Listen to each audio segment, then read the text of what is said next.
সাকিবের জন্য পাসওয়ার্ড বানায়, সাকিবের জন্য বীর বানায়, সাকিবকে নিয়ে এটা সেটা বানায়। এটা কিন্তু স্বীকার করতেই হবে, এক জায়গায় একই মানুষ দিয়ে একটা ইন্ডাস্ট্রি। ক্যারিয়ারের শুরু থেকে সাকিবের সাথে বিরোধিতা দিয়ে যেন শুরু করেছিলেন বর্ষা। ইন্ডাস্ট্রিতে সাকিব কেন একা রাজত্ব করবে সেটা নিয়েও আক্ষেপ ছিল এই নায়িকার। অতঃপর দুই যুগে ঢালিউড শাসন করা টানা রাজত্বকারী অভিনেতা সাকিব খান আজ বলিউডে পা রেখে হিন্দি নায়িকার বিপরীতে কাজ করছেন। তো সে বিষয়ে বর্ষার মন্তব্য কি? তিনি কি এখনো সাকিবের প্রতিপক্ষ হয়ে আছেন, নাকি তার সেই ইগো ঝেড়ে ফেলেছেন? যে প্রশ্নের সম্মুখীন হয়েছেন নায়িকা বর্ষা, তো এই বিষয়ে তার মন্তব্য কি, তার বিস্তারিত জানতে অবশ্যই ভিডিওটি না টেনে শেষ পর্যন্ত দেখুন।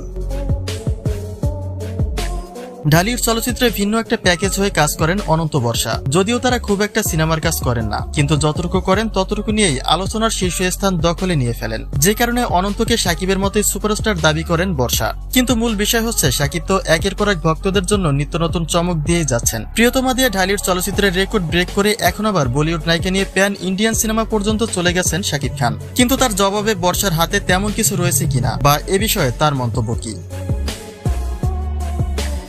কয়েক মাস আগে সাকিবের গোলে সিনেমার সাথে মুক্তি দেওয়া হয়েছিল অনন্ত বর্ষার দিন দ্য ডে ছবিটি।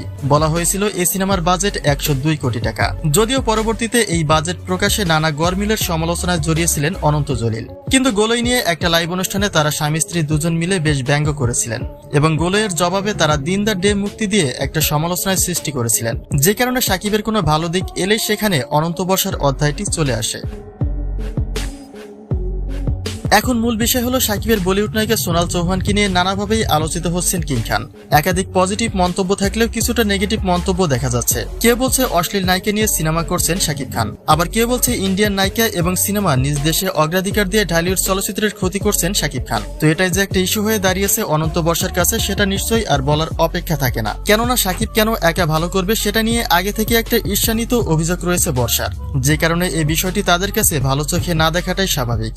তবে এ বিষয়ে আপনার কোনো মন্তব্য থাকলে তা কিন্তু নিশ্চয়ই কমেন্ট করতে ভুলবেন না।